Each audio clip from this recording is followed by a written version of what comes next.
Good morning. Today is October 4th, 2012. My name is Deb Lawrence. We're at the Peabody Public Library this morning with Susie Sexton. And we're going to talk about all kinds of things about Columbia City. First off, are you actually from here? Were you born here? Or? Yes. I was born over at Lutheran Hospital. Mm-hmm. But I was carried into the house that I live in to this day. Really? As I don't know, I imagine ladies used to be in the hospital for longer than 24 hours. Yeah. Yeah. I was carried into that house with the next door ladies, kind of leaning over the porch rail looking, and they were wonderful ladies, Mrs. Baker and Mrs. Hammer. Mm-hmm. And they adopted my parents and my family and thought they were our grandmothers or something. Isn't it cool in a small town like yes. That? And then when they moved, or maybe died, I don't know, because I was an infant, another couple moved in there. The same, probably not as old as Mrs. Baker and Mrs. Hammer, probably my age, and I thought they were ancient. But yeah. We called them Uncle Jim and Lely because their last name was Elliott, and as I became a toddler, I couldn't say Elliott. Mm-hmm. So, and her name was Ora. She wanted to be Auntie Ora, but I called her Lely. So, for years, that childless couple was like, again, they were like our grandparents, and they'd moved from Chicago to. Mm-hmm. I think Jim Elliott, who Uncle Jim we called him. We didn't say Grandma and Grandpa, Uncle and Nanny. He was from Larwell, and he said Tanner. He was related to the Tanners there, and he goes, "It's Elliott with 2 L's and 2 T's. Don't forget that." People didn't spell it right. So yeah. So you went to school here in town. Uh-huh. And what school did you go to? West Ward, which sounds like an insane asylum. I'm like, what kind of name? West Ward. I was in the West Ward. And where was that located? Over there on Walnut Street. Where Marshall Middle School is at now? Yes. Okay. Yeah, and it was Eagle Tag. Where did you go to school? Jefferson. Okay. All right. Yeah, it was. So I can tell you anything. Yeah. No problem. It was. They were connected. I write about them. What the heck? Where is that? I do write about that wacky situation with those 2 schools connected. And I think my husband supplied me the word for the correct term for an architectural structure that joins 2 old brick buildings, like a tunnel thingy. Mm-hmm. So part of the grades were in one part of it, and part of the grades. The little kids are over here in the West Ward. In the West Ward. Which wasn't even West. Anyway, then the high school was the building over here. So at some point, they shifted, because my sister graduated, Sarah Duncan McBride, graduated in 1957. I thought her whole class was like an Archie comic book with Veronica and Betty and Rich, and they graduated in 57, and people say different things, but I was right there. 57 was the last class to be, high school class to be in that building. Mm-hmm. I'm sure of that, because then she went off to IU, and I was all alone, but they take all the junior high kids and put them over in the high school building. And I can't really tell you what they did, if West Ward was demolished or there were little kids. I don't know. Mm-hmm. But so we went over to the high school building. But at some point, West Ward was flattened and gone. Okay. But I'm assuming not before there were no more people in there. Yeah. So then you attended the quote-unquote new high school over on Whitley Street. Because it's kind of weird the way people say this. They'll go, my class was the first class to graduate from there. Well, now that would be, to my way of thinking, 58 people, 1958 people. Mm-hmm. Like they would have had to go. Now we're not in the old brick building anymore. We're over at the high school. And then there's people that put it this way. We were the first kids that went all the way 4 years. You know, and it's funny, the older we all get, I'm like, do we need a fact check here? Because I know that my sister was the first class who went to that high school. It looks like I'm bored and I'm reading. Well, it's your own material, so you're allowed. Yeah, Susie is an accomplished author at this point, and she is going to have a book signing here at the library. Yes, I am. Very cool. You know, I had my maiden voyage, I won't say virgin experience, I'll say maiden voyage at Fairmount Saturday on the lawn of the James Dean Gallery. I'm nuts about James Dean. Very cool. I've been going to that. It's strange. September 30th is the day he was killed. And that's when they've had this festival, which sounds, why would you have a festival? You know, on the death day, celebrate a life or whatever. But they have a weekend at the end of September, always as close as they can on September 30th, because the weather's so pretty and everything. Then his birthday, he's a Hoosier. I mean, that's only like an hour and 50 minutes away. They have something in the dead of winter, excuse the pun, on his birthday. You know, and you'd be amazed. There were thousands there Saturday. And I'm going, because that was my first book signing. But people come from, there was a fellow who'd written a book about James Dean from the Philippines. There was a man, I talked to a man who'd driven up from Alabama, a girl from Hungary. Wow. The Japanese are just enamored of James Dean. James Dean, Audrey Hepburn, and Charlie Chaplin. Because our son went over to Japan. Between his junior and senior year, Richard Lugar selected him to be a youth ambassador. And he came home with little replicas of, because I already love those three people. And he's going, they're icons over there. Audrey, James Dean, and Charlie Chaplin. Okay. Who'd have thought that? Those three. But, very cool. But I wrote about the school experience I had. I'm allergic to school. You know, this is a dark piece. But it's called Sensations and Sensibilities of a Schoolyard Sissy. And it's in my book. It's like, first there's James Dean. He leads me off. First chapter. And that's called Come Back to the Corner of Van Buren and Maine, Jimmy Dean, Jimmy Dean. And then the second one is me suffering through school. And I go from kindergarten, when they drug me out of the house tied with a rope, to my senior year, at which time Max Gandy called me to the principal's office for the first time in my school life. Oh, like, no. What the heck? You know? And boy, I couldn't take it very seriously. He was going to scold me about something. I thought, this is utterly ridiculous. And so I kind of sassed back to him. Your reference there to Come Back to Van Buren in Maine, is that the reference to the movie theater? Yes. Can you tell us about the movie theater? Oh, I spent my life there. Anymore. You know, it's a wonder, if it would have been open in the daytime, they could have gone, Susie Duncan is not at school. You know, you had to go to school. When we were growing up, you couldn't stay home. No. You couldn't have your mother teach you stuff. You had to be there. There was a truant officer. I can't remember, was her name Mary Hill? That's not right. But you know, what was the question? Oh, yes. The theater. Yeah. It was on the corner of Van Buren and Maine. Where Starbank is now. Certainly hope so.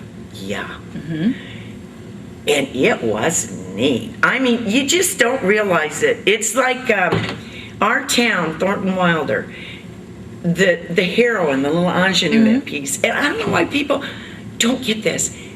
But you don't realize how neat stuff is, usually, in real time. You just go, take it for granted, you know. And her, toward the end of that piece, she's died and gone elsewhere. she comes back and she's watching everybody in Grover's Corners, and she says, why don't people realize life while they're living it? Every minute. Even the bad stuff, which kind of, bad stuff does happen to everybody. And some people get more than their share than they deserve, but it does teach you something. If you make it through. But I love, as a matter of fact, I quote her in here because I'm talking, here I'm going to get myself in trouble. I'm talking about prayer. Because people throw that word around like, have a nice day, and they'll go, I'll pray for you. And I'm going, and I'm going to go, do you mean either one of those? Seriously. And so I wrote one about prayer. And it's funny, when you get yourself published in a book, and I've heard people, because I love movies, I love that Columbia Theater, and they'd have double features, and you could walk in the middle of a movie and then stay for the next, when they ran it again. And, but I love movie stars and movies, and I've heard a lot of people who've been in movies on television, they'll say, I never watch my films. And I'm going, oh, come on. Yeah. But when this came in the mail, I'm like, oh, I don't know if I want to look at this. And I don't want to see any typos or anything.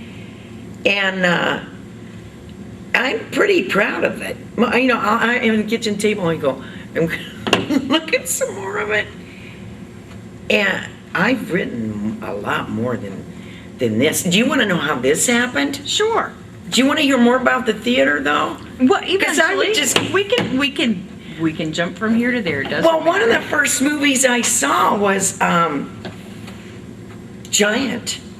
Oh, Or you're okay. too young to know Giant. No, I know Giant. Oh, and I've read critics' reviews of that, and they go, that's just an overwrought soap opera, garish. I'm like, crazy. It's Edna Ferber wrote it. And she wrote Saratoga and Cimarron, I think, Edna Ferber. And James Dean was friends with Edna Ferber once he got, but he was Jet Rink in that. And I'm a little kid watching him swagger around, and he's kind of, like on the outside, and Rock Hudson brings beautiful Elizabeth Taylor back to the Riata Ranch, and James Dean is like, boy, she's beautiful, but I'm not going to say anything, and he's like just a waif, a scalawag. And he discovers, it's a whole plot. This is, he has oil on the property that he's inherited from Mercedes of Cambridge. What was her character name in that? I don't remember. But he ages in that. He's only a 24-year-old kid in that film. But he ages to 50s, 60s, in which time he's an alcoholic oil baron, And so I'm a little kid watching all this, and my sister and brother-in-law have a farm in Thorn Creek. And my sister still looks like Elizabeth Taylor. She did always. Wow. Whatever age Elizabeth Taylor was, my sister would, so I'm sitting there going, as a 9-year-old, this reminds me of Shirley and Guy and their farm out in Thorn Creek.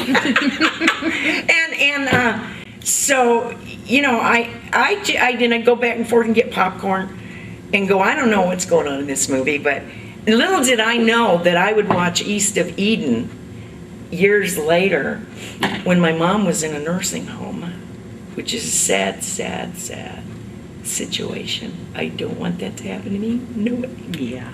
No. But she was in a nursing home, and not herself, I assume. And I was just haunted for that period of time. Like, why is my mom in a nursing home? I didn't want her to be. And I was, well, how old would I be? Oh, it doesn't matter, but middle age, past middle age. And I saw East of Eden on TV. And I'd seen the John Steinbeck miniseries with Jane Seymour, and I've read Grapes of Wrath, and I've read Of Mice and Men, but I still haven't read East of Eden. And it's a saga, and it's like this here's a generation, they have children, here's a generation. You see how people, the sins of the fathers are visited upon the kids, and the same mistakes are made, and then the parents act like they've never done anything wrong, that stuff.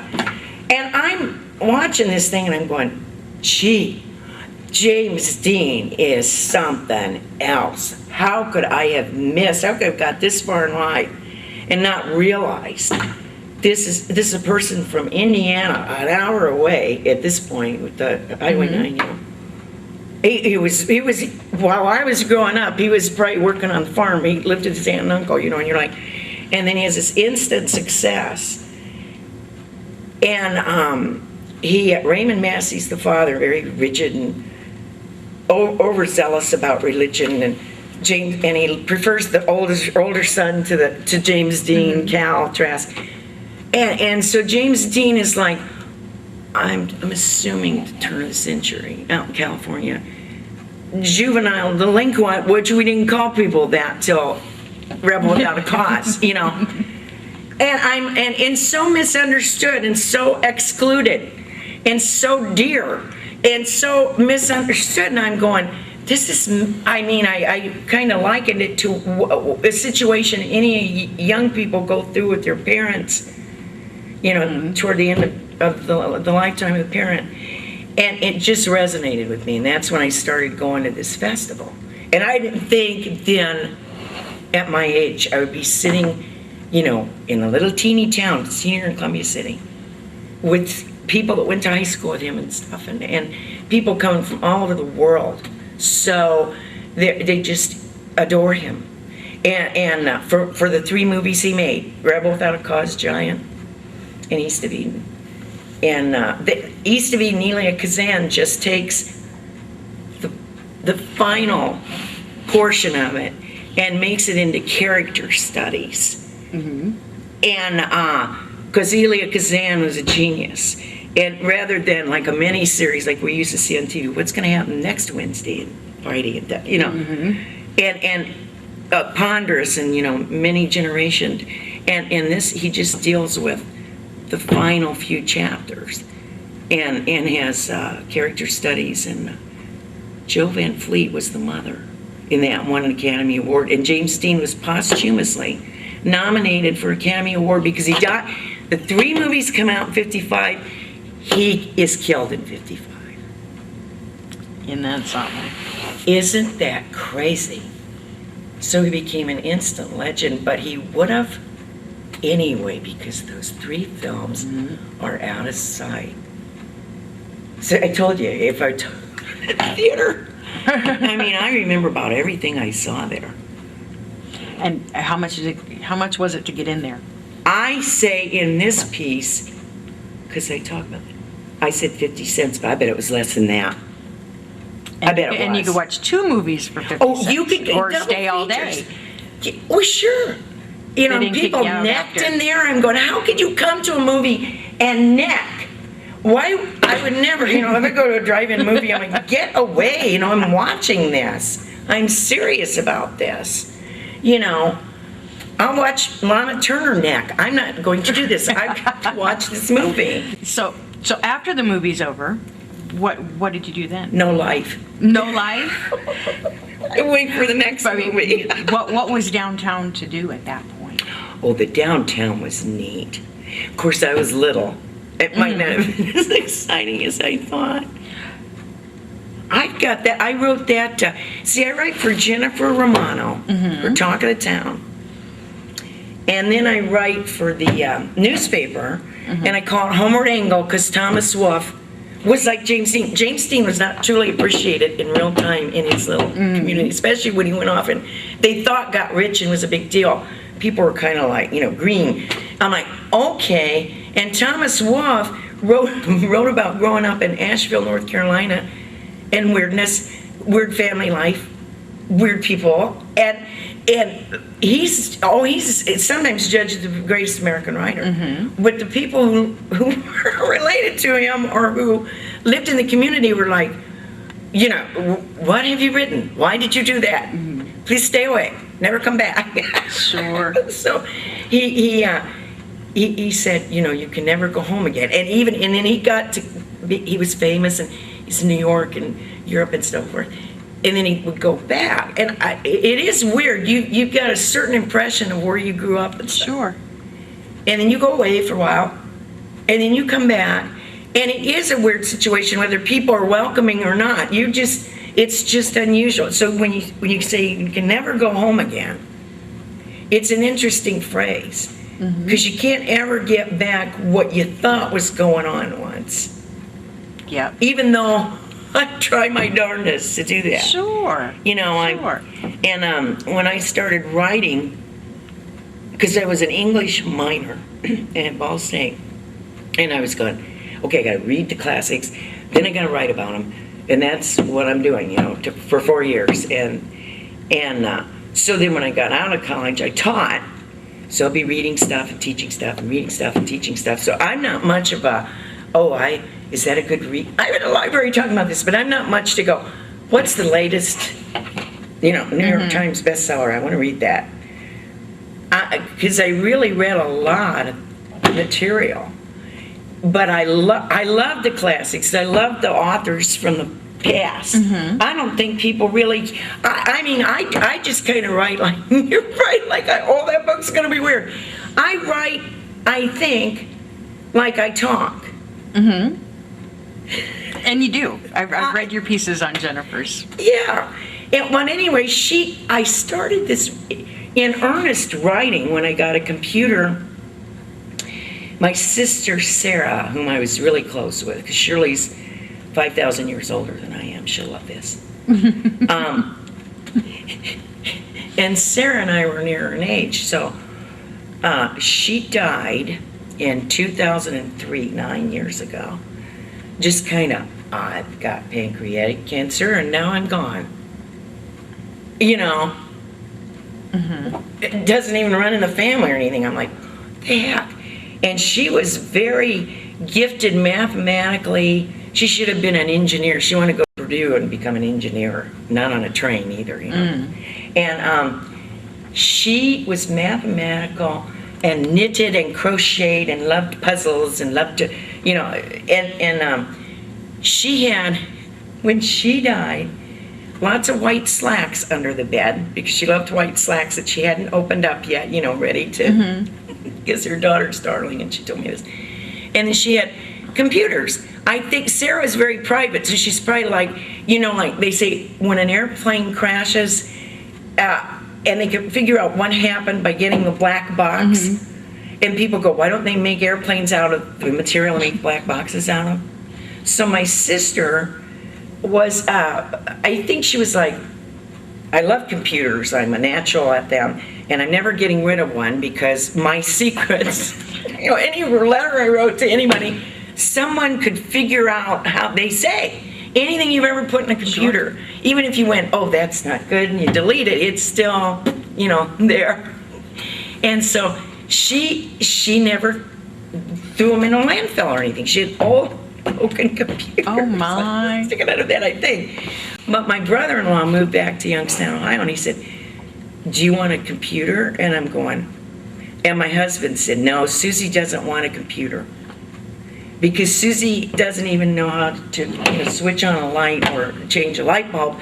So we don't want Susie to have a computer, because she, it's just going to be too much for her, and she'll never touch it. That's when I thought, the heck you say, husband. And I went back to that thing, which was like 10 years old at that point, and started writing simple sentences, And my son would go, nice, nice, that's a interesting sentence. I'm glad you figured out your computer a little bit more today. And then I can't. It's like how in 2001 A Space Odyssey, the computer kind of a magnet. rules me. Sure. And when something goes wrong, my son's phone number is programmed into a cell phone. Cell phones I don't understand, I don't care who I am. But I go, let's see, this is him at home. There's a picture of, this is him at work. There's a picture of a man going in a building. And this third thing here, and that's what, whenever I have trouble with the computer, I'm like, I need help. I need this fixed right now. So I go, let's see, with me home now, I'm going to try this third one. And I poke it, and that's one where he's like sometimes in conferences. Oh. He goes, "What do you want?" I go, "I have a computer problem here. Either the computer's acting ornery, or I'm stupid. I don't know which, don't answer. But I just love it." And so I started writing, lucky for this community, I started writing letters to the editor. And you're going to laugh because I'm going to say I'm shy. But I am. What will people think? That crap, And I'm like, I'm brave. I have a computer. I've mastered it.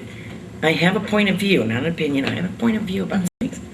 I started writing letters to the editor and loved that because I'd taken a class at Ball State called Persuasion. It was the neatest class, and it was taught by a man who had been a radio executive and possibly in the TV too. In New York, a lot of those guys came to Ball State to be professors. David Letterman was in radio and TV learning it from these guys. And I sort of know David Letterman. But this man, his name was Shepard, Dr. Shepard. I don't remember his first name. He was tall and blonde. Always had a suit and tie on, and he'd bring in letters to the editor. That was about the essence of the class, and then he might have written the textbook called Persuasion. I still have it in the basement. And he would have these, and we would read them. We're all reading the same letters, and then we would go, "Where's a hole in logic?" Or, what? Or is this indeed a good argument that this person is presenting? Is this fair, or is it one side? That stuff. And I thought, why do I love this class so much? And then all these years later, I'm like, I love every day I get on the Journal-Gazette site in the News Sentinel and look at the letters to the editor. There's some beautiful ones. There's some people, some Hoosiers who really think through and use logic and are fair-minded. I don't know why we're such a red state, because there's people here who are not buying into the party line, right. And they are flooding the Journal-Gazette with letters. And I'm a flexible person on politics. That's why I think I love it, politics. But so I started writing letters to that topic, and I loved it. And I'd never been into current events and stuff. And then Jennifer, with this column, I said, "Can I write a political column?" I think she was like, oh. And she said, "What about nostalgia?" I go, "I think I can do that." And so that's how that started. And then I'm doing the same thing for the newspaper. And I'm like, am I going to run out of memories? I doubt it. This community is very rich. Yeah, you were telling me, people that you've been interviewing for this project. I mean, how neat is this? I've got to publicize this for you. Somebody should publicize this. And when whatever I wrote, and I didn't have it quite right. Oh, that's all right. But, you deserve accolades for this. And people need to know it. So they come and, I really listen, would like watch to, and listen. Would really like to do a lot of people for this. So, yeah. Tell me about your dad. Oh, my dad. I worked for your dad. I know, and you said how much you admired him and how much fun you had with him. And I went into that on Facebook because we're in the inbox where nobody knows. And I'm like, when you asked me to do this, like a couple weeks ago, I thought, there that all is again. And I copied it to put in my dad's. I have a big oak trunk that I got at Rustic. Was it Rustic Relics? Oh, yeah. It's about like this. And I've got all the stuff about my dad, Bluebell stuff, and in that big box. Now, and you wanted me to say something about my dad. You have no idea how much I could say about my dad. But I don't know. All these memories. I have my mom in a different, different little trunk of things. And I was going to tell you something. I don't know, but you're asking me about my dad. Yes. So when I copied this off, here's a picture. You really need a picture of my dad, probably. My dad was so good looking. Here, let's see He if we was can. always good looking. I gotta remember. That's But I ran off our conversation because you were so complimentary about working with my dad, And your dad's name is Roy Duncan. Roy Duncan. And I named my baby after my dad, Roy. My son is Roy also. And he was the manager of Bluebell. Yes, he was. He's not in that picture. Do you remember Gordon Washington? You're too young. You're too young. A lot of these men are Southerners, you know, and as far as me being able to, people who used to work at the plant are, they're long gone now. Here's a couple of pictures I'm not going to show you. I've got executives from Bluebell pictures because my dad had them in that front office with the big leather chair and I gotta check and see if you've got the Stitch and Times bulletins. We do. In blue books. How many have you got? Oh, about that many. Wonder where those all got to. Bob Kellogg was asking me because he's from here. Oh, he would be a wonderful person for you to interview. Oh, and he started working with Bluebell when he was a teenager and went on and he became top executive and still lives in Greensboro, North Carolina. Wow. But the headquarters were in Greensboro, North Carolina.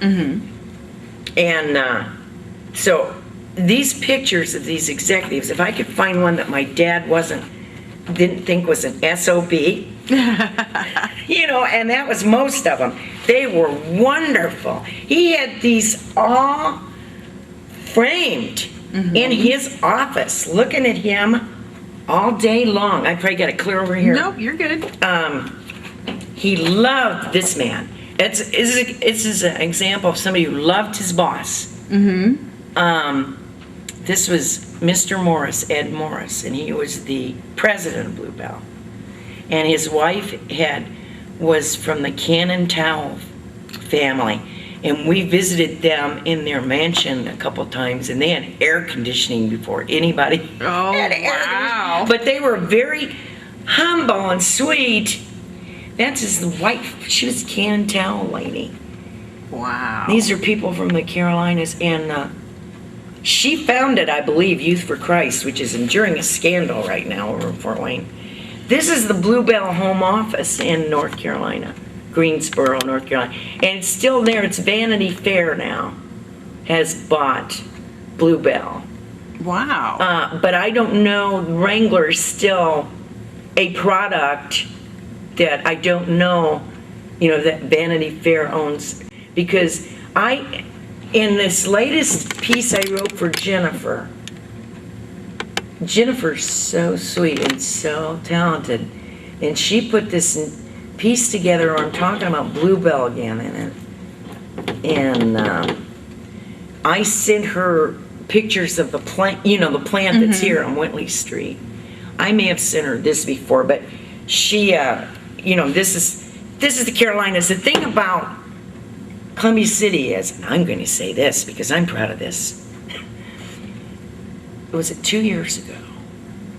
Chris Myers, who wrote for the Columbia City paper, nice, just talented, wonderful kid, and he was saying that people were going to euthanize some geese out at the lake, you know, mass euthanasia, which when I talked to veterinarians, they said that's not possible to euthanize geese. They have really no veins that you can get to. What they mean is they're going to put them in a truck and gas them like the Holocaust, and they will die of heart attacks when they're rounded up because they're so sweet and just sitting mold.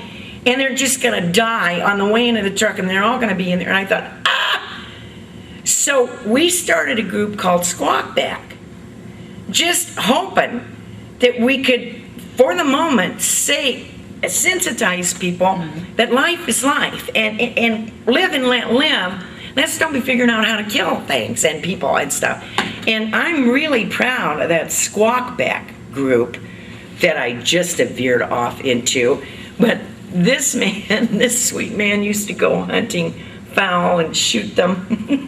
And I said to my dad, I said, you loved him so, and I just disapprove of him, love him so, doing this. But another thing my dad did was he would go to New York to the rodeo, and they would have like parties, with the guys that were the rodeo stars. Jim Shoulders was a big wrangler person and spokesman.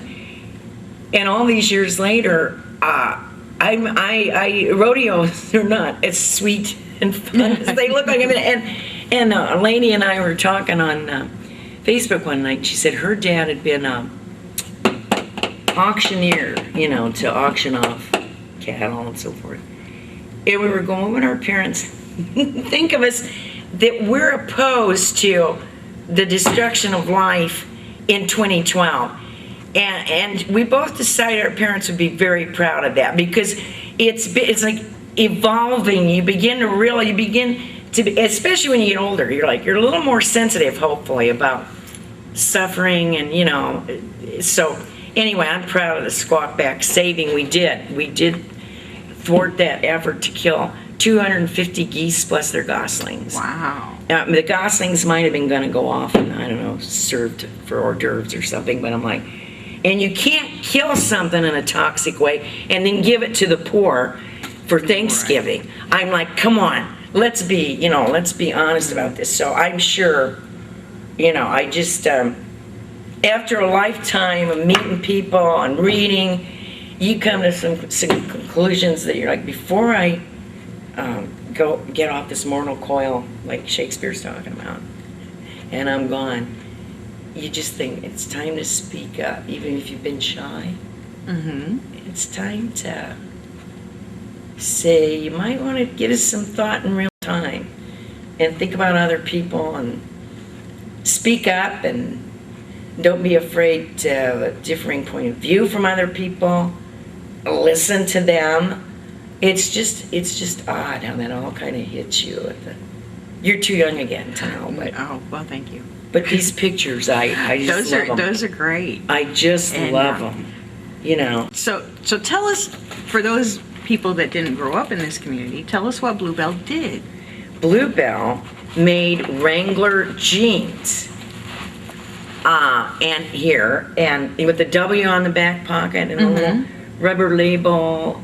And we used to have stacks of those because they were, somehow they were defective, and Daddy would go, Sarah and Susie, I got a little stack of these little rubber Wrangler, it was written like on rope, but, and we'd play with those, and there'd be, sometimes they attach little comic books to the jeans, and, and I'm like, years later, I'm like, where did all of that stuff go? It didn't register with us how neat it was in this tiny town.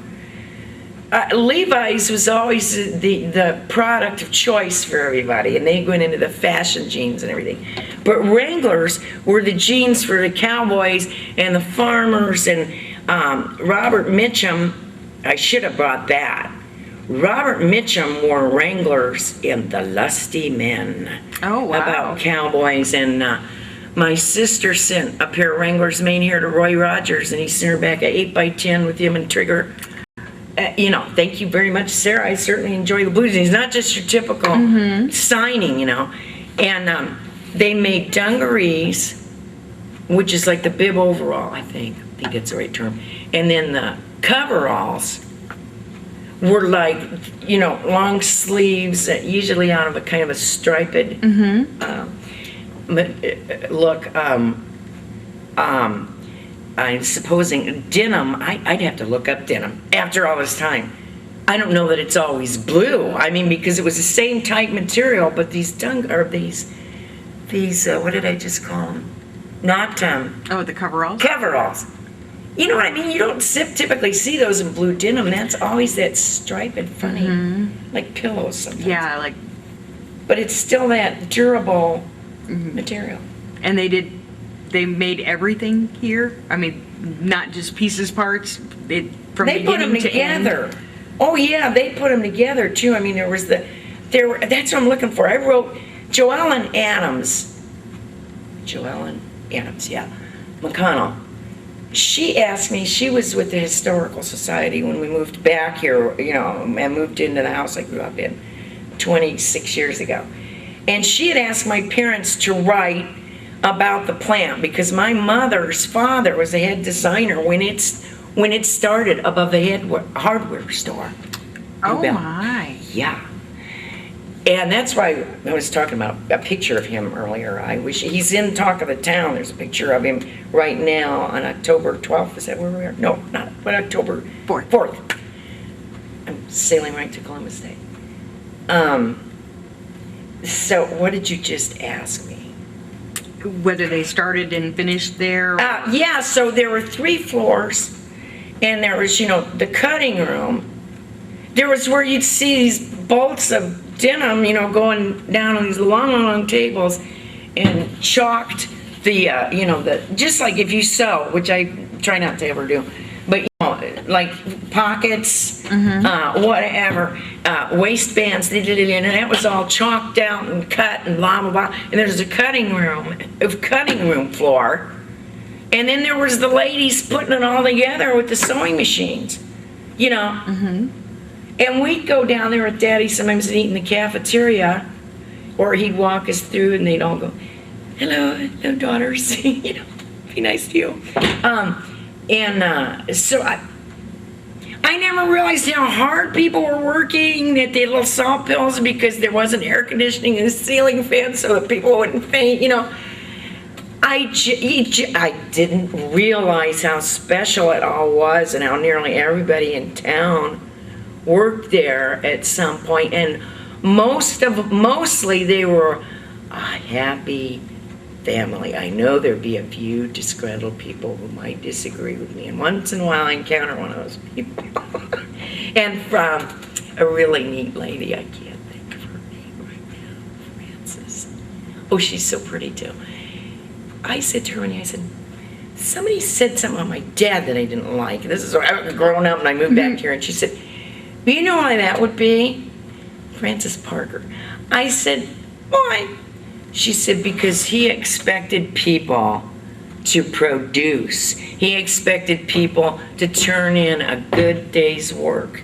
And he was kind and nice to people, but if you didn't get done what you were supposed to get done, it was hell to pay. You know, and I said, well, that's admirable. You know, that's what a person, it's a manager supposed to do. So, but he did. I suppose he ran a really tight ship because it was here for a lot of years. And once my dad retired, it was gone pretty quick.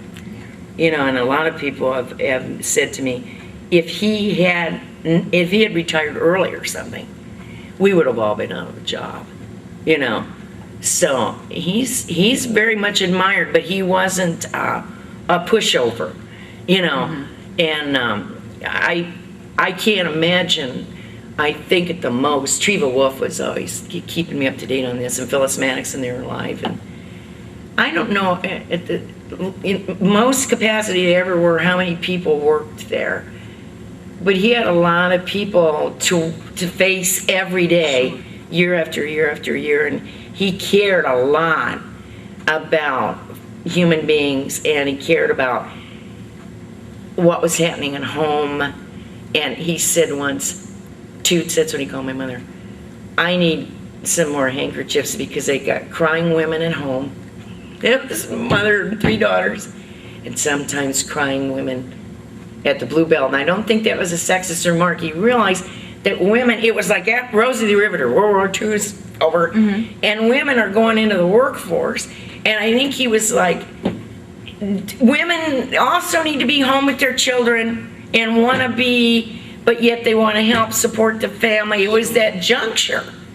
And now it's a given, you know, that women are happy and want to for fulfillment as well as economic reasons.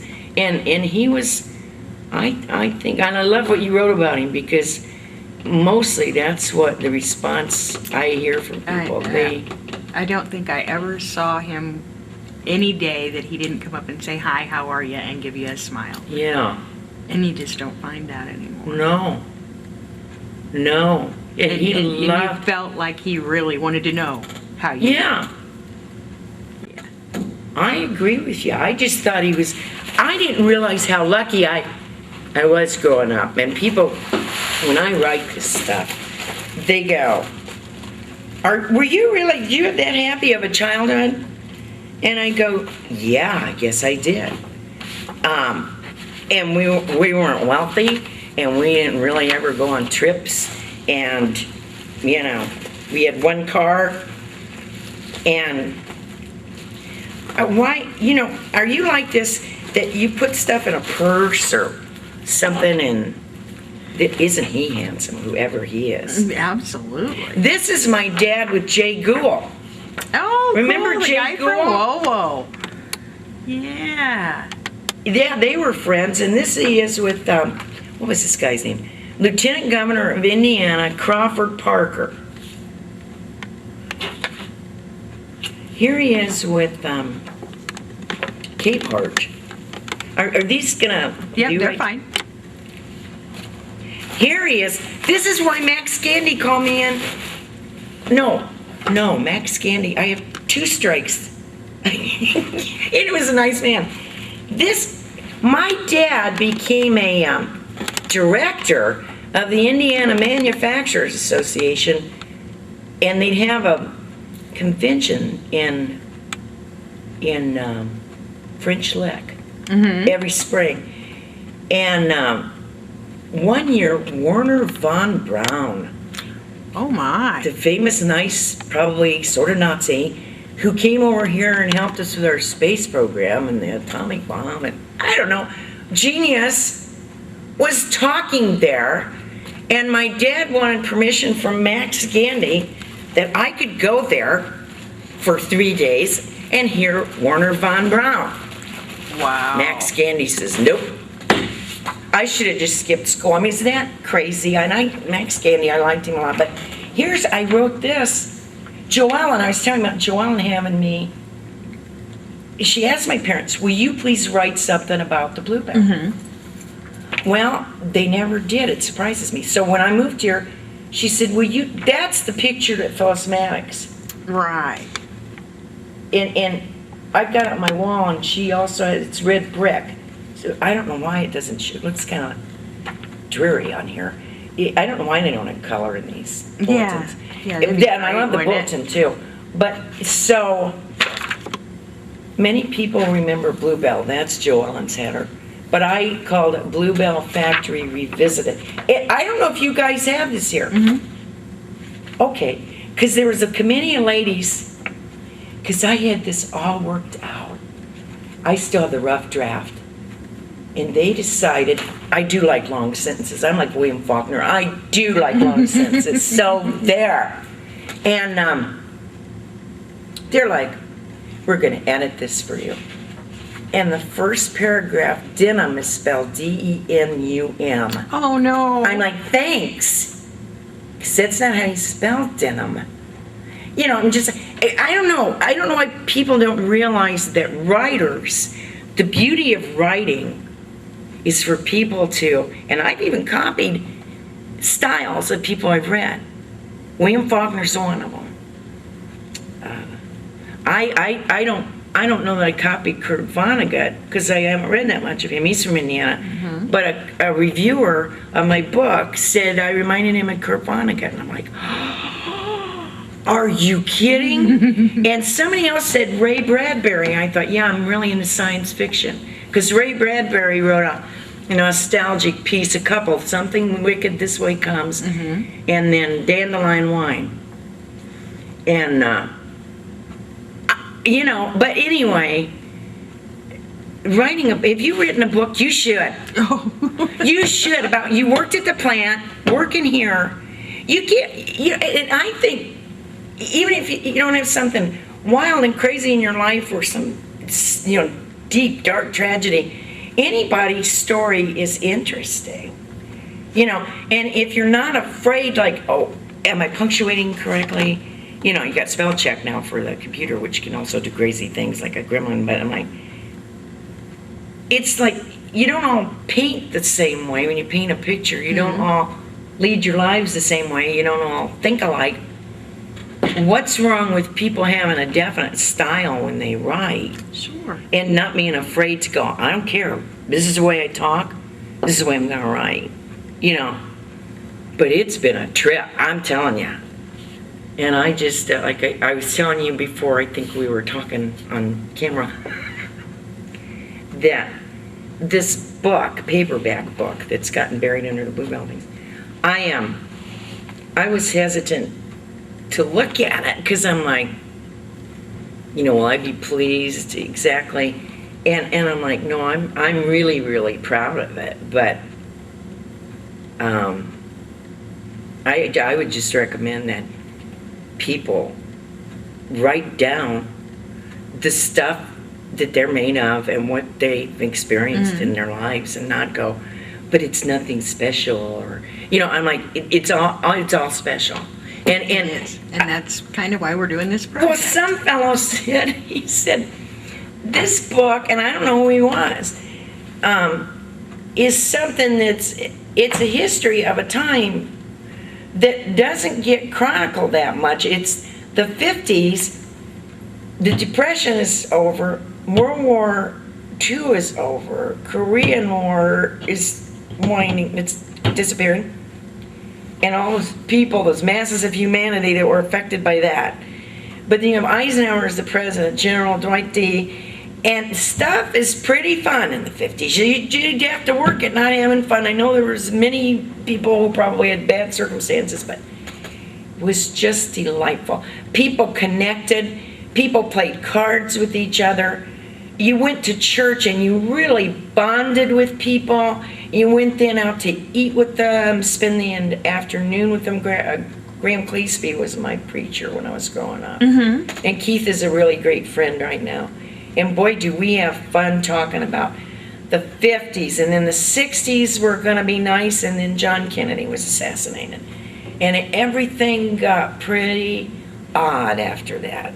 If we'd really admit it, America's pretty good at being scared. And I think that's why Franklin Roosevelt says we have nothing to fear but fear itself.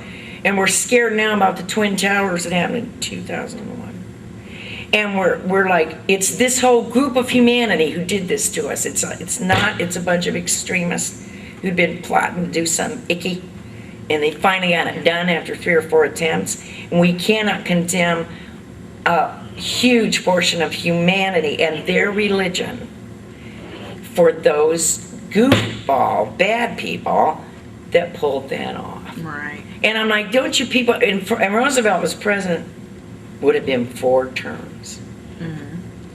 And he was like, we have, unless the speechwriter wrote it, we have nothing to fear but fear itself. And boy, that's the truth. Not that I can't get really scaredy cat over stuff, but I'm like, that's a good philosophy. Yep. You know. But, so my dad was from South Carolina. And he was born in the town of Duncan. Oh.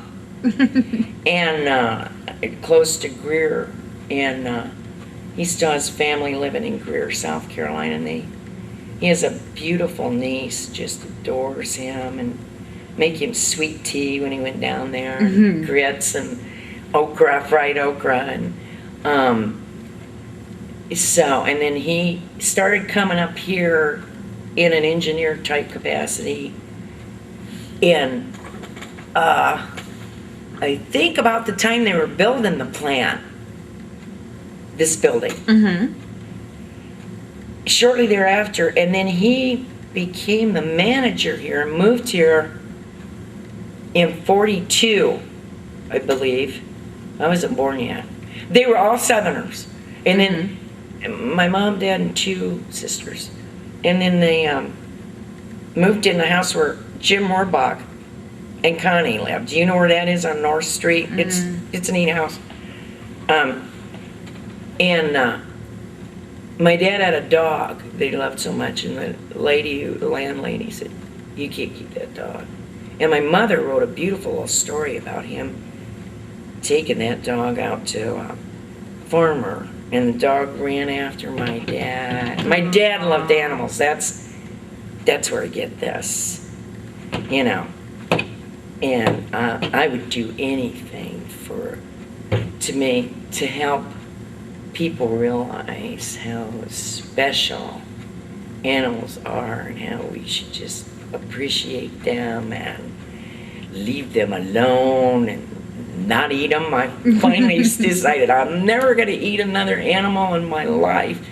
And like I say, my dad was like, going to rodeos and stuff. He even took us over to Coliseum a couple times, and a steer got loose and came up in the audience. I'm like, oh my gosh, you got your balloons. And the poor thing was probably like, let me out of this stupid situation, you know. And I'm like, no, I think as time goes on, you become a little bit more sensitized and civilized, and you got to speak up, you know. And so, and then 40, I'm trying to think, 44, I think we moved in to the house that I live in now. And then he retired. My dad was with one company for 44 years or so. Wow. Treva and he used to argue over who's been here the longest. You know, because she probably started in high school. One company, which says something about my dad, and it says something about the way corporate America may have been before it became so, like Romney says, corporations are people. I'm like, you know, but they are ruling us all now, you know. But Bluebell's, I think, probably, family, the Bluebell family. I know my dad's grave marker, there would be flowers left there from the Bluebell family, and my mom was like, who exactly is doing that? So he really did care about people. He did. You know, he was one of several kids, and pulled himself up by his bootstraps and started working when he was 12. Wow. And so his mother was a school teacher.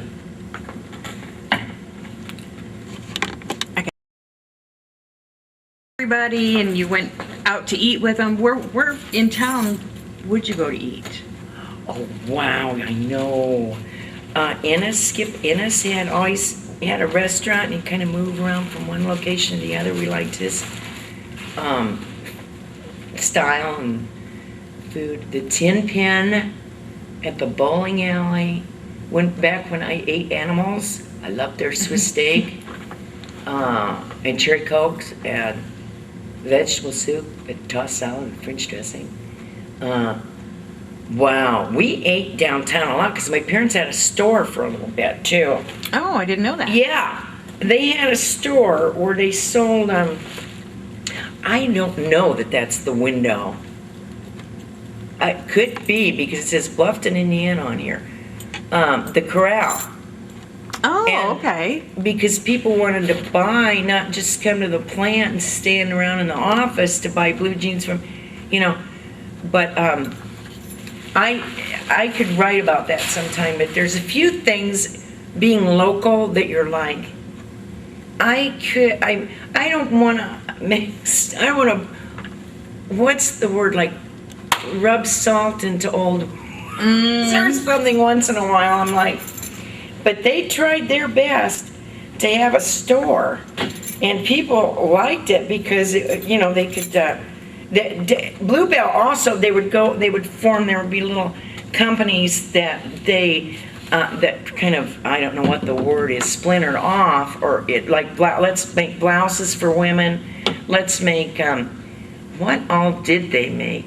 Pedal pushers, you know, out of other material other than denim, so, and they never, I don't think they ever did, that's what I wrote for General, I don't think they ever did anything like that here, it was always denim. And it was, there was a time when they made salty dogs for a little bit, where they'd have to beat the out of these blue jeans because people wanted a, you know, lived in kind of casual, you know, I've been around the block in these, look, like they were very expensive. You know, here's a beautiful pair of blue jeans, now we'll wash them in Pebbles, kind of rip them up. And Daddy had to install new equipment for that. and it didn't take off. And he was like, we've purchased all this equipment, we've changed people over with the jobs they were doing now, for work clothes and sports and casual we've gone to. Everybody wants to be Robert Mitchum in a movie, and look like he's been a cowboy for years. And so that was an interesting little time where they ventured off and did something unlike what they typically did here. And they, during the war, they changed over what they were doing so that they could make uniforms for the soldiers. Really? Yeah. Treva was telling me that. I mean, I was not even born during World War II. My sister said the only reason I was born so my dad wouldn't get drafted, but I was born after World War II. I'm like, it's strange logic. But he was here, in that capacity, manufacturing those uniforms and creating and fashioning, getting those where they need to go. So they switched over for that. A lot of industries did. Scoville Manufacturing, that there were neat men that would visit from different companies, maybe zippers or rivets or and they would visit us, and Mother would fix some cornbread and iced tea, and they were fun, and I enjoyed knowing all of those men. I call them the Mad Men, because when I see that series on AMC, I think of the Bluebell Fellows and the Scoville Manufacturing men who would be in town for maybe 3 or 4 days, and they got to eat at the 30 Club once in a while. I get to go with them, and so I get to meet some really interesting people that I pretty much, some of them I'm still in contact with. That's cool. And but Scoville Manufacturing was another industry that Ken Burns mentioned in his World War II series extensively,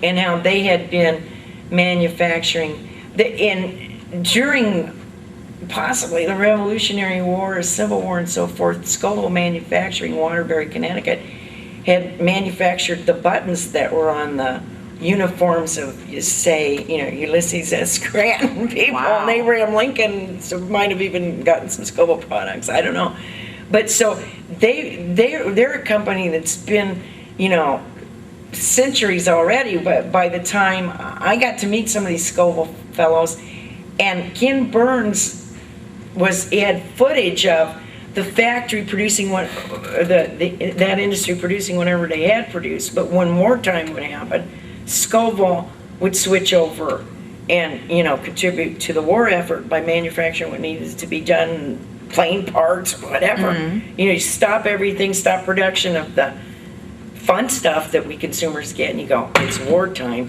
which is the biggest money maker in the world, and you convert these plants over to something else. So ours was like that too. They weren't making blue jeans during that time, I'm sure. Isn't that wild? Yeah, that's something I did not know. I mean, I don't think about it. And like I say, I was born after the war. So, and my parents were sitting around talking about this kind of thing. Your life happens, and you just go, what's next? And until you get older, and that's why I don't like ageism now that I'm old. I didn't like people. I am very upset when people don't think women have a right to talk or think.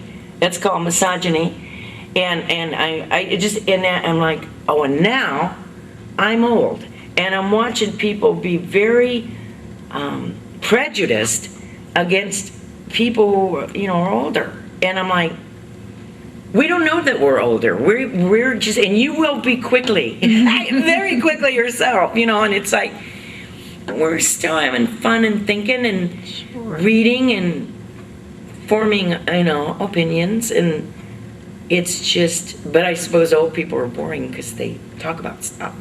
No, they talk about the good old days. That's why we're here today.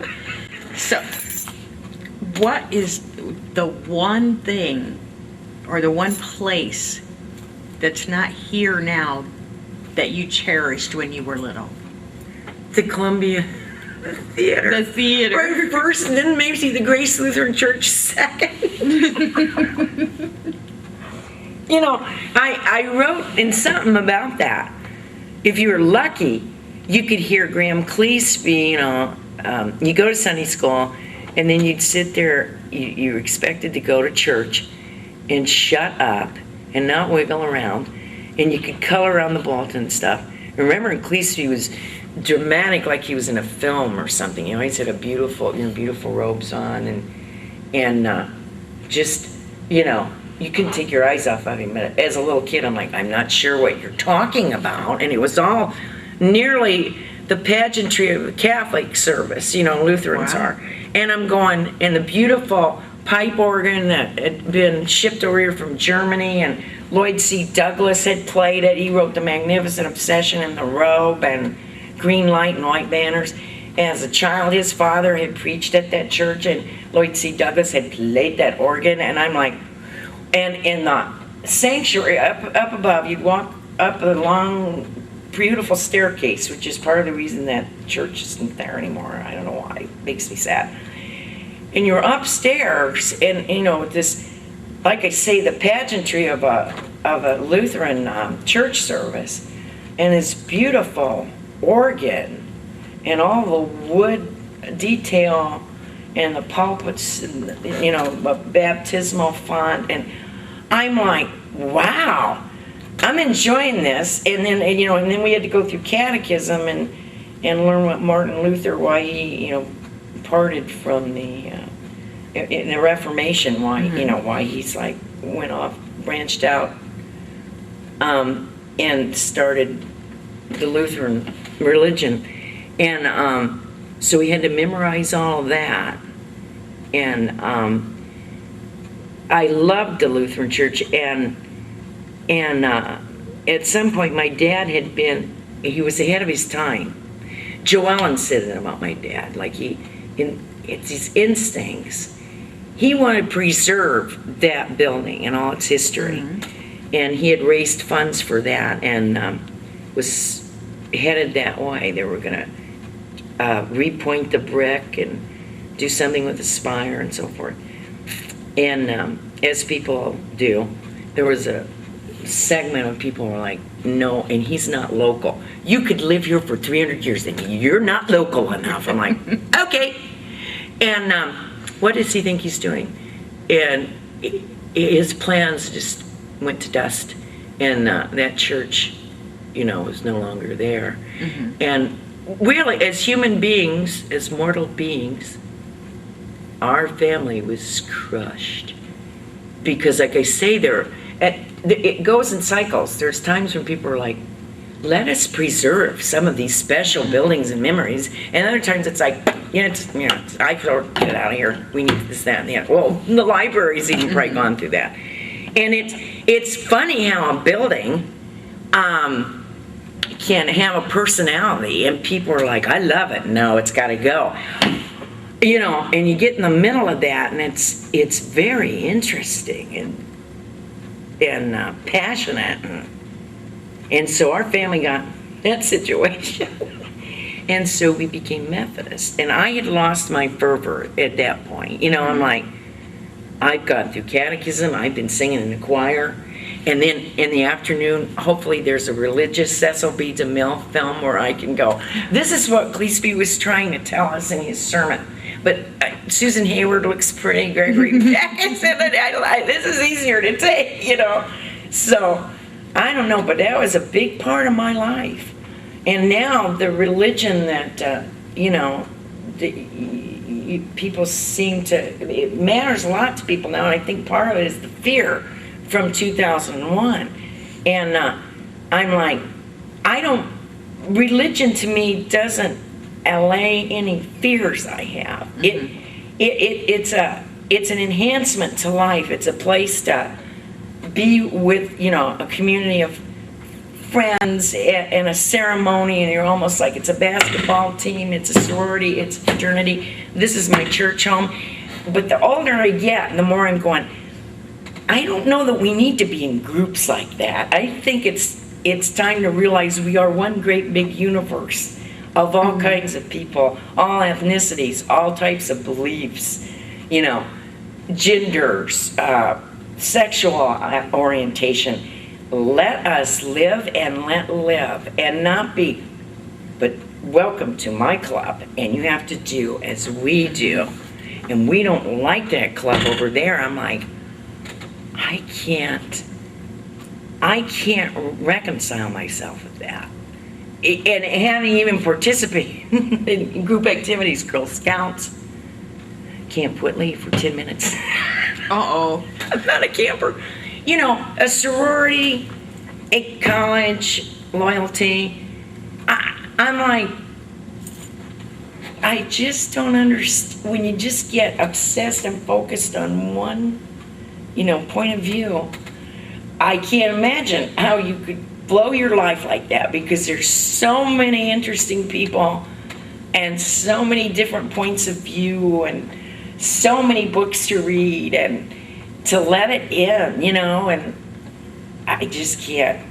And I guess I picked up my personality and my belief system from my parents, who, my mom was in Tri-Kappa, my dad was in Rotary. They went to this church, and when that church made them sad, they went to another church, and all of this stuff.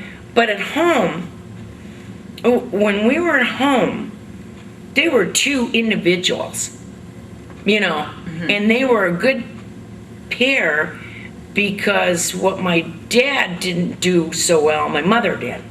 And what my mother was weak on, and that would be, she didn't have the fire in her that my dad did. He was overprotective, but he was also not afraid of anything. Mm-hmm. So he was like, don't cross the railroad track. A train might hit you, but yet he was, it was like something crazy would happen. He'd kind of ride the bull, like, I can do this. We'll get through it. And so they were a neat combination. And I don't even extol marriage as a result of it, but they were married, forever and ever. And I just thought they were born married. And it was neat. And they were just very much two individuals. And it wasn't very much like, once in a while, they didn't get along, and I was just like, oh, my world is ending. How can they not get along right now? What's going on? But I was just evidently very lucky, and I think they'd be very proud of this. There could be somebody that would go, what, you've turned into a hippie at age 66? I would go, yeah, I think they'd like that.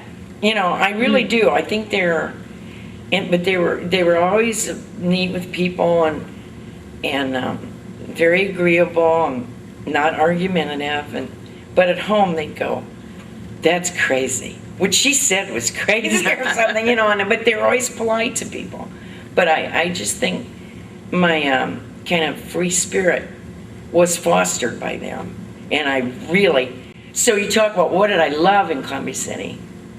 Crooked Lake Golf Course, the Columbia Theater, the 30 Club, being at home. Number one, being at home.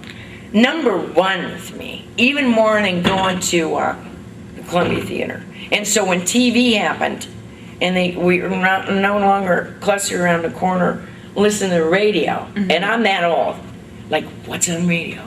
River McGee and Molly, Baby Snooks, The Shadow, okay. And then TV, when I had Gordon Washington here a minute ago, he's an engineer from Purdue. He got right out of college and came here. And he and Daddy brought in a black and white TV that you just sit and watch a test pattern or skip.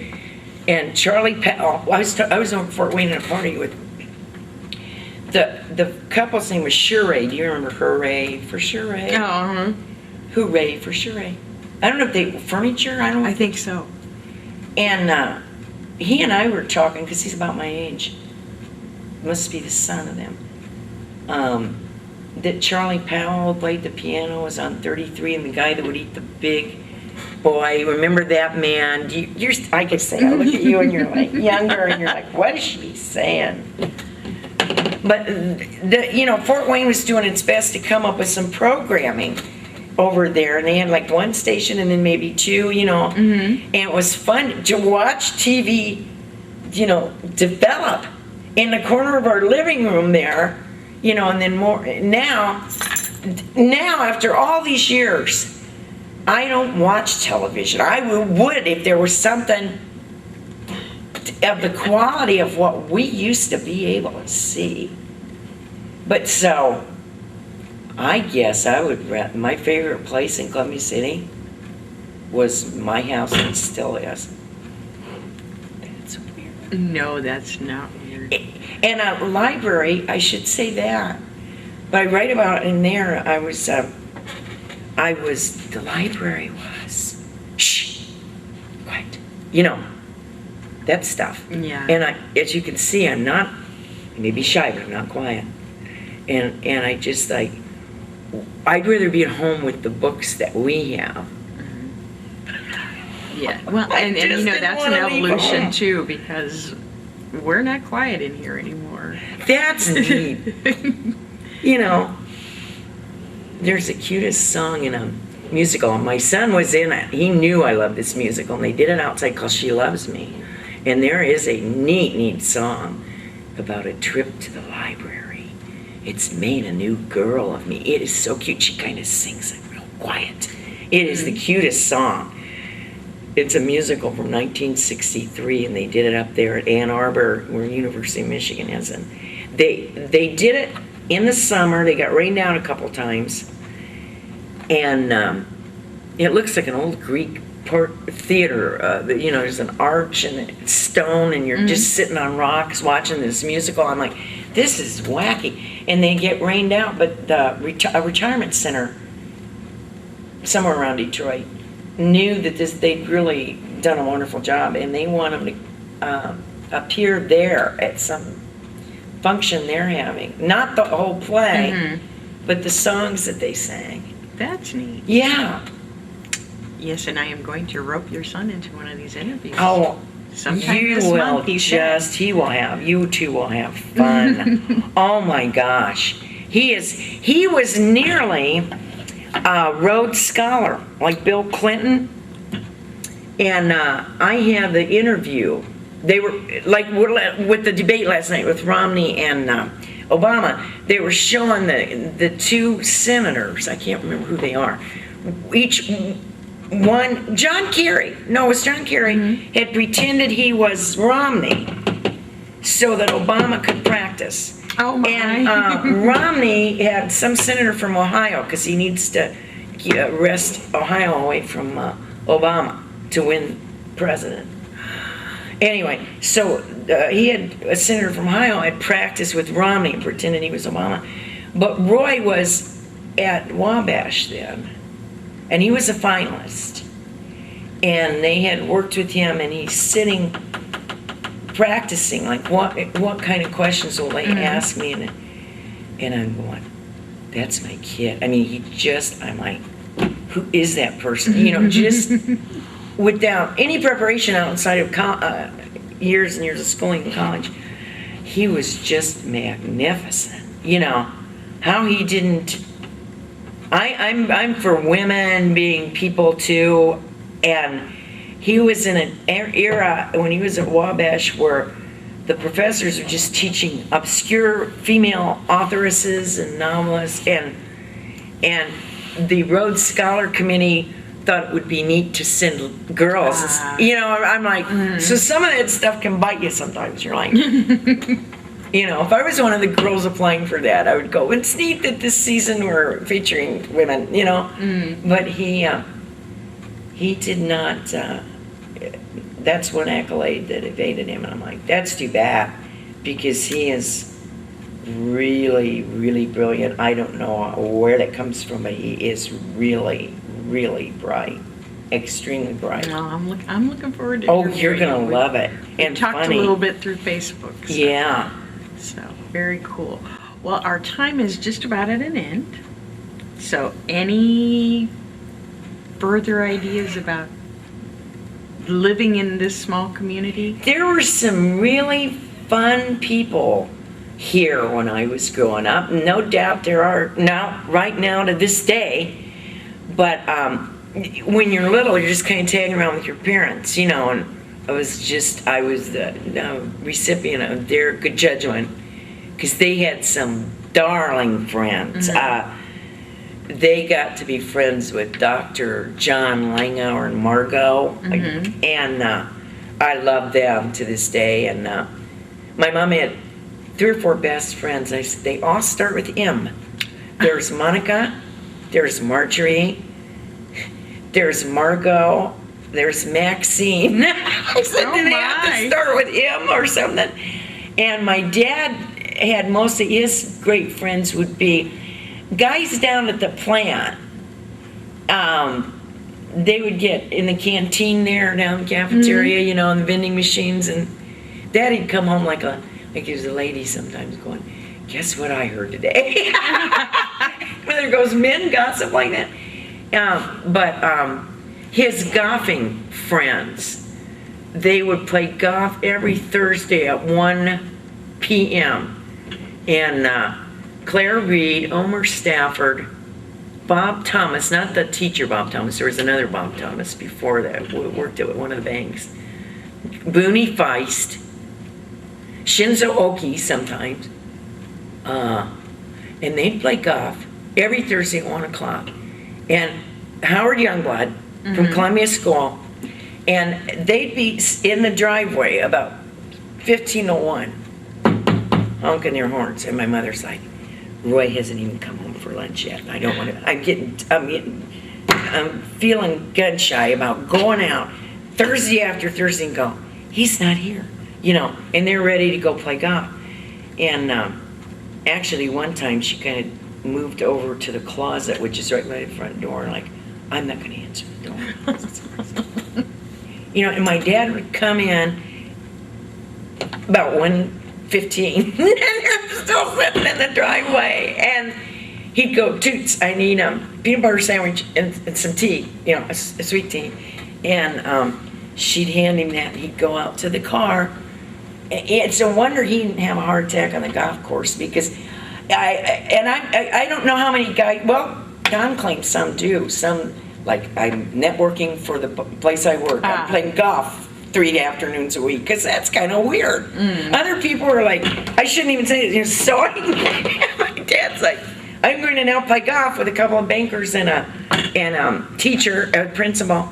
But that's that little networking thing that people do, and, you know, do it all for you. I play golf and go on business trips, and, you know.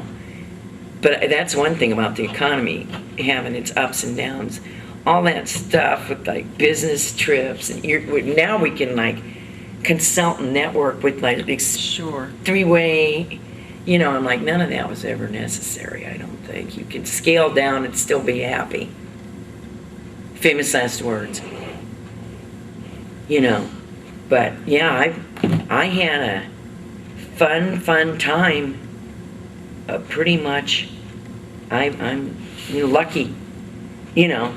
Or else we just made the best of, you know, the situations we were always in. Because like people go, were you that happy when you were young? You know, and well, I didn't have clothes and stuff like that. I didn't either. You know. It's all I needed was paper dolls. We'd go over to Murphy's. Do you remember Murphy's Stein store in Fort Wayne? Yeah. And I'm like, and I remember Mother would go, these are 59 cents a piece. You pick the paper dolls you want today, because you can't have all of these. And I'm going, 59 cents a piece. Sometimes 29 cents a piece for a little book, and then you come out. And now it's all relative. Yeah. You know, now I think the kids going, well, that one's $30. Pick one. Yeah. You know, kids today, they would have to have computer. I mean, you have to go to school. I'm assuming you have got to have a computer. Yeah. You know, I guess they provide, like you people provide them, and then they provide rooms of, but I'm like, what expectations financially? Sure. I just feel sorry for people who can't even pretend that they can do that, you know? And it's not necessary. I'd probably be just as happy if I had never been introduced to a computer, honestly. But it did open up, what I love about it is I consider it a typewriter, and you can go, oh, typo. It's easy to do. You don't get why not. And then I love that aspect of it. And if I was without one, I don't do World Book Encyclopedia like we used to do. Like, let's Sure. get down volume B and look up, Babaloo. And you Google stuff, and I'm going, oh, what would I do without that? Where I'm just looking something up real quick. Like, where a country is, what's the capital of that, Who was, what was the name of Jimmy Stewart's wife? Stuff like that, What were the movies that Frank Capra made? I'm like, oh, I love this, that you can just, and I suppose trust the information you see there. I love Wikipedia. Where you're like, you could add stuff yourself to it. And there's been times I'm like, that's wrong information. They want to know, like, Oh, yes. that's wrong. Yep. But we did kind of just have fun with what we had, like you a cardboard box and a lid of a pot, and you pretend that was a car. Mm-hmm. That was when I was 19. But stuff like that. So, yeah, I just, like I say, I've got a lot of my memories in this book, and I've probably written 6 times as much. And Roy keeps track of it. Wow. He keeps really great track of it and can cross-reference and, knows what. The weird thing about this book, it does not have a index, because there's a lot of local people in this book. Mm-hmm. And a lot of movie titles and authors' names and books titles, and I'm just like, wow. I really, there was a fellow in Columbia City, Alan White, who lives in North Manchester now. When they do these bulletins, do you know about this? He would go through, I guess annually, I can't believe it, and every name index. He would make an index of every name and buzzword within each of these bulletins. He would have it all advertised and on. Oh my word! So I suggest people buy this. In here, you would go to this in 50 years from now, somebody's watching this and going, that poor old broad, she's telling us how to buy a book but anyway, it's www.susieduncansexton.com, and you go there and you can figure out how to either get it, like do you have much of that e-book Oh, yes. Kindle going on? Oh, yes. Or the paperback. So, I shall we don't expect another one? I would be guessing so, but it's not easy. I don't know how. Suzanne Summers and was it Three's Company with John Ritter and that girl, the short girl with dark hair. She was in my dorm. Really? What's her name? Joyce DeWitt. Yeah, Joyce DeWitt, and she's about that tall. Really? Yeah. And she was cute and funny, and